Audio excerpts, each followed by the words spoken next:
السلام علیکم، میرا نام ڈاکٹر حمید اللہ ہے، میں فیملی کنسلٹنٹ ہوں۔ ہیمورائڈز بواسیر جیسے ڈیر بھی کہا جاتا ہے، اینس اور ریکٹم میں سوجی ہوئی رگیں ہیں۔ بواسیر یا ویریکوز رگوں کی طرح ہے۔ بواسیر ریکٹم کے اندر پیدا ہو سکتی ہے، جیسے اندرونی یعنی انٹرنل بواسیر کہتے ہیں، اور اینس یا مقعد کے ارد گرد جلد کے نیچے بھی ڈیولپ پا سکتے ہیں، جیسے ایکسٹرنل ہیمورائڈز کہتے ہیں۔ بواسیر کے علاج کے لیے کئی اختیارات یعنی کئی آپشنز دستیاب ہیں۔ بہت سے لوگوں کو گھریلو علاج اور طرز زندگی میں تبدیلیوں سے راحت ملتی ہے۔ علامات کے بیس پر بواسیر کے مختلف اقسام ہوتی ہے۔ ایک کو انٹرنل بواسیر کہتے ہیں یا اس کو انٹرنل ہیمورائڈز بھی کہتے ہیں۔ اندرونی بواسیر یعنی ریکٹم کے اندر ہوتی ہے، جو عام طور پر انہیں دیکھ یا محسوس نہیں کر سکتے۔ وہ شاذ و نادر ہی تکلیف کا باعث بنتے ہیں، لیکن بڑا پیشاب یا پائخانہ گزرتے وقت تناؤ یا جلن کا سبب بن سکتا ہے۔ انتوں کی حرکت کے دوران بے درد خون بہنا۔ آپ اپنے بیت الخلاء کے ٹشو پر یا بیت الخلاء میں تھوڑی مقدار میں ریڈ سرخ خون دیکھ سکتے ہیں۔ ایک بواسیر جو اینس کے سوراخ کے ذریعے دکھلتی ہے، جیسے طول شدہ یا پھیلی ہوئی بواسیر کہتے ہیں۔ اس کے نتیجے میں درد اور جلن ہو سکتی ہے۔ ایکسٹرنل ہیمورائڈز بھی بواسیر کا ایک ٹائپ ہے۔ یہ مقعد کے ارد گرد جلد کے نیچے ہوتے ہیں۔ علامات میں شامل ہیں: اینس کے علاقے میں خارش یا جلن ہوتی ہے، اس میں درد بہت زیادہ ہوتا ہے، اور مقعد کے ارد گرد سوجن ہوتی ہے، خون بہہ جاتا ہے، اور بیٹھنے میں تکلیف ہوتی ہے۔ تھرومبوزائٹ ہیمورائڈ بھی ایک بواسیر کا ایک تھرڈ فارم ہے۔ اس میں خون ایک بیرونی بواسیر میں جمع ہو سکتا ہے اور ایک جمنا بن سکتا ہے، جیسے تھرومبوسس کہتے ہیں۔ تھرومبوزائٹ ہیمورائڈز کا نتیجہ ہو سکتا ہے۔ اس میں جو علامات شامل ہیں: شدید درد، سوجن، سوزش یعنی انفلیمیشن، اور اینس کے یعنی مقعد کے قریب ایک سخت رنگین گانٹ بن جاتا ہے۔ ہیمورائڈز کے جو کازز ہے یا اسباب ہے وہ کچھ اس طرح ہے: مقعد کے ارد گرد کی رگیں دباؤ میں پھیل جاتی ہے، یعنی اس میں ڈائلیشن پیدا ہو جاتی ہے۔ یہاں میں جو مقعد کے وینز ہوتی ہے اس میں ڈائلیشن پیدا ہو جاتی ہے اور ابھر سکتی ہے یا پھول سکتی ہے۔ بواسیر نچلے حصے یعنی ریکٹم میں بڑھتے ہوئے دباؤ کی وجہ سے پیدا ہو سکتی ہے۔ انتوں کی حرکت کے دوران تناؤ یعنی زیادہ دیر تک بیٹھنا، خاص طور پر بیت الخلاء پر۔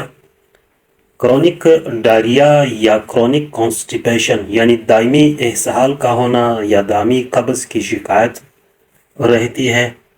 موٹافا ہونا، حاملہ ہونا، اور اینل سیکشول کرنا، کم فائبر والی غذا کھانا، بھاری اشیاء کو باقاعدگی سے اٹھانا یعنی ہیوی لفٹنگ کرنا،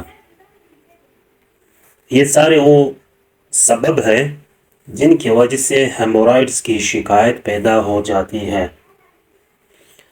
بواسیر کافی تکلیف دہ ہو سکتی ہے اور ان سے نمٹنے کا اپنی خوراک کو تبدیل کرنے کے علاوہ کوئی بہتر طریقہ نہیں ہے۔ بواسیر کے درد سے نجات کے چند علاج اور دوائیں یہاں اور وہاں آپ کو عارضی آرام فراہم کریں گی، لیکن آپ کو خواہش کے مطابق بواسیر کے درد سے مستقل نجات آپ کی خوراک میں تبدیلی ہی سے ممکن ہوگی۔ اسٹڈیز نے اشارہ کیا ہے کہ خوراک میں تبدیلی آپ کی جسمانی اور ذہنی حالات کو بہتر بنانے میں حیرت انگیز کام کر سکتی ہے۔ بواسیر اور بواسیر کی وجہ سے ہونے والے درد سے نمٹنے کے لیے درج ذیل غذائی تبدیلیاں ہیں جنہیں آپ کو اپنے روزمرہ کے معمولات میں شامل کرنا چاہیے۔ ریڈش یعنی مولی۔ مطالعات سے پتہ چلتا ہے کہ مولیاں سوجن اور بواسیر کا ایک بہترین علاج ہے۔ آپ کو مولی کچی کھانے کی ضرورت نہیں ہے، اس کے بجائے آپ دن میں 2 بار آدھا کپ مولی کا رس پی سکتے ہیں۔ پیچھے رہ جانے والی باقیات سے آپ پیسٹ بنا کر شہد میں ملا سکتے ہیں۔ اس پیسٹ کو بواسیر پر لگانے سے درد میں آرام ملتا ہے۔ فگ انجیر۔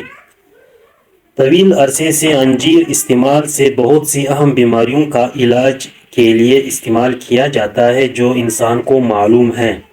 ہیمورائڈز۔ بواسیر میں مبتلا شخص انجیر کو خشک کر کے رات بھر پانی میں بھگو کر رکھ سکتا ہے۔ بواسیر کی سوجن کو کم کرنے کے لیے ان انجیروں کو صبح خالی پیٹ کھانے کی ضرورت ہے۔ یوگارٹ یعنی دہی۔ دہی میں پروبائیوٹک اور دوستانہ بیکٹیریا یعنی فرینڈز بیکٹیریا کا بھرپور ذریعہ ہے جو مائکرو جینزم بواسیر کو کم کرنے اور بواسیر کے مسئلے کو ٹھیک کرنے میں مدد کر سکتے ہیں۔ پروبائیوٹک بیکٹیریا معدے کے اعضاء کے ہموار کام کو بھی فروغ دیتے ہیں اور بہتر ہضم میں مدد کرتے ہیں۔ فلیکس سیڈ فائبر اور اومیگا 3 فیٹی ایسڈ سے بھرپور ہے۔ یہ دونوں غذائی اجزاء بواسیر کو کم کرنے اور انسان کو قبض سے نجات دلانے کے لیے ضروری ہے۔ فلیکس سیڈ کو پاؤڈر کی شکل میں کھایا جانا چاہیے۔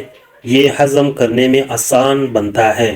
بہت سے لوگوں کا ماننا ہے کہ فلیکس سیڈ کا تیل زیادہ کارآمد ہے، لیکن یہ ایک افسانہ ہے کیونکہ تیل اومیگا 3 اور فائبر کو برقرار نہیں رکھ پاتا جو کہ بواسیر اور قبض کی روک تھام اور علاج کے لیے ضروری ہے۔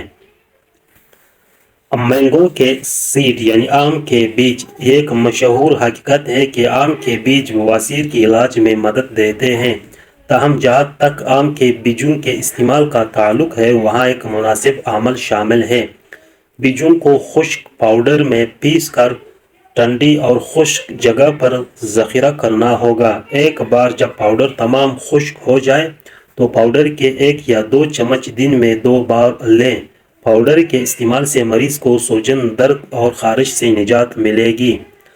جاوا پلمز۔ کئی سالوں میں کیے گئے اسٹڈی سے معلوم ہوا ہے کہ جاوا پلمز بواسیر کی وجہ سے ہونے والے پائخانے میں خون کو کم کر سکتا ہے۔ اس پھل کو صبح سویرے خالی پیٹ کھا لینا چاہیے۔